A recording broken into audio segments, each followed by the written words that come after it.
바쁘신데 이것저것 궁금하신 게 많을 것 같았습니다.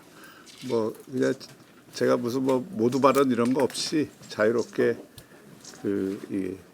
궁금하신 부분들 시정과 관련해서 말씀 주시면 제가 답변할 수 있는 범위 내에서 최선을 다해서 답변을 하겠습니다. 이 84개월 안은 이미 기본 계획에 나와 있던 거고, 또 그간의 여러 가지 이 기술적 검토를 통해서, 나도 좀 저 자료 좀 주세요. 그 기술적 검토를 통해서 84개월이 가능하다고 저희가 확인을 했고, 또 국토부도 지금 그런 입장에서 검토를 하고 있는 것으로 알고 있고요. 그 문제에 관해서는 그 84개월을 변경하는 안은 지금 실질적으로 검토하고 있지 않다고 저는 생각합니다. 그래서 84개월을 전제로 하되 이런 대형 공사라는 게 언제든지 그 중간에 우리가 예기치 않은 일들, 그런 것들을 이제 고려해서 하는 것은 그 사후에 그 의논을 해야 될 일이라는 취지입니다. 네. 그래서 기본적으로는 저희는 84개월 안을 관철을 시킬 것이고요. 그리고 기술적으로 큰 문제가 없다는 것이 저희 그 기술 검토위원회에서나 또 지금 국토부에서도 아마 그런 방향으로 하고 있는 것 같고, 또 그동안에 이게 신공항 관련해 갖고 사실에 기초하지 않고 막 이런저런 그 이야기들을 내놓는 분들이 계셨는데, 사실 전혀 근거 없는 이야기들이 굉장히 많았고, 사실 저희가 이거를 모두 공개적으로 전부 얘기하면서 일을 진행할 수 없어서 그렇지, 작년 말부터 사실은 저희가 이 84개월 지키기 위해서 굉장히 많은 노력을 해왔다는 말씀을 드립니다. 또 현대건설 쪽에서도 이번에 포기를 하면서 자신들이 해왔던 일들을 다 순조롭게 넘겨주기로 했기 때문에 앞으로 입찰을 다시 한다 하더라도 실제 설계 기간을 대폭 줄일 수 있게 되었습니다. 그래서 그런 부분에서 저희가 이게 무제한 좀 공기가 많이 지연되지 않을까 하는 우려는 도 아마 이게 여야가 일관되게 함께 추진해왔던 일이기 때문에 적기에 개항할 수 있도록 최선을 다할 것으로 믿고 있습니다. 또 저희가 그렇게 요청을 할 것이고, 그래서 순조롭게 진행이 된다 그러면 시민들께서 우려하는 바는 많이 해소가 될 수 있을 거라고 생각합니다.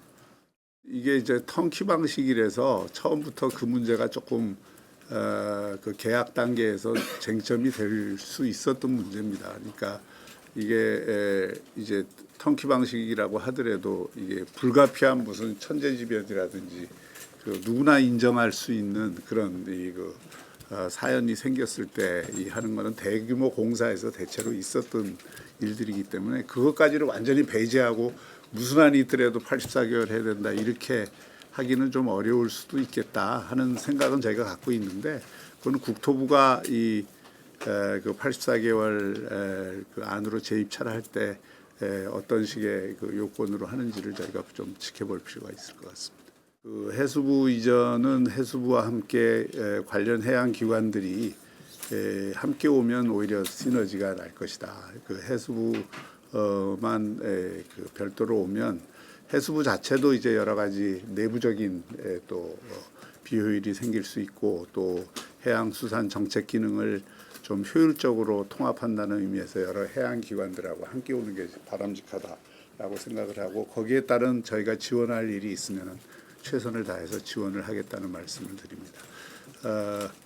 HMM도 사실 이게 새롭게 나온 얘기가 아니라, 저도 그동안 HMM 본사 이전을 위해서 여러 각도의 노력을 해왔었고, 지난번 민영화 할 때부터 저희가 물밑에서 여러 가지 노력을 했는데, 대통령께서 이걸 적극적으로 이전을 하겠다니까 저희로서는 굉장히 의미 있는 일이라고 생각을 합니다. HMM 이전과 관련해서도 시가 지원할 수 있는 부분이 있으면 저희가 최선을 다해 지원하겠습니다.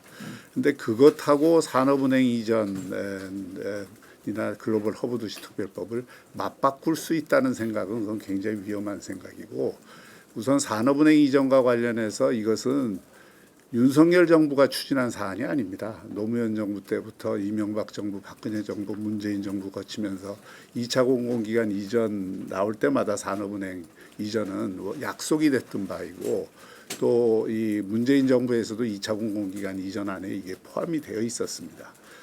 그리고 그걸 받아서 윤석열 정부에서 적극적으로 추진을 한 것이고, 이게 불가능하다는 것을 저로서는 조금 이해가 안 되는 부분이에요. 그래서 2차 공공기관 이전은 국책과제로 이미 다 선정이 돼 있고 2차 공공기관 이전의 대상으로 산업은행이 들어가 있는데, 그 부분에서 그 부산밖에 올 데가 없는 거 아닙니까? 그 역사를 보나 또 그 실질적인 효과 측면에서 보나. 근데 이 부분에 관해서는 제가 조금 우리 부산 언론에 대해서도 좀 아쉽게 생각하는 것이, 이렇게 지역사회가 오랫동안 그 염원으로 추진해왔던 일, 특히 부울경의 매기 역할을 할 수 있는 정책금융기관을 가져와야 된다는 건 부산만을 위한 일이 아니라 대한민국 전체를 위한, 특히 혁신균형 발전의 핵심 과제인데, 이게 정부가 바뀌어서 뭐 대통령이 정책이 바뀌었다 그래서 부산이 그 과제를 포기해야 되는 것처럼 얘기하거나 뭐 그걸 갖고 다른 거하고 바꿀 수 있다는 식으로 얘기하는 건, 그거는 저는 옳지 않다고 생각합니다. 정책은 일관성 있게, 특히 지역의 가장 중심적인 과제는 함께 노력을 해서 장애물이 생겼으면 그 장애물을 극복하려고 해야지, 그 장애물이 생겼다 그래서 그냥 주저앉거나 그냥 한다 그러면 그동안에 수십 년 동안 노력해온 그분들의 노력은 뭐가 되는 겁니까? 그래서 그 안에는 우리 언론도 다 있잖아요. 그래서 그런 면에서 오히려 더 산업은행 이전에 대해서 정부가 더 적극적으로 고려할 것을 좀 요청을 하고, 또 그것이 부산 시민들에게 여전히 놓칠 수 없는 과제라는 것을 같이 강조해 줬으면 좋겠다는 게 제 바람입니다. 글로벌 허브 도시 특별법도 북극 항로가 굉장히 중요한 과제라고 하면, 글로벌 허브 도시 특별법이야말로 북극 항로를 준비하는 데 가장 도움이 되는 법안입니다. 그리고 이 부분에 대해서는 지금까지 민주당 누구도 공식적으로 반대한다는 입장을 표명한 바가 없습니다. 그리고 또 이미 부산시당 차원에서는 민주당도 지역 공약으로 걸은 바가 있고, 그리고 이 부분은 저희가 법안 심사 과정에서 충분히 저희 입장을 설명을 해서 오히려 북극 항로 관련한 그 안들을 거기에 추가를 해서 통과를 시키는 것도 방법이라고 생각하고, 어쨌든 이것도 놓칠 수 없는 우리의 과제다 이렇게 생각합니다.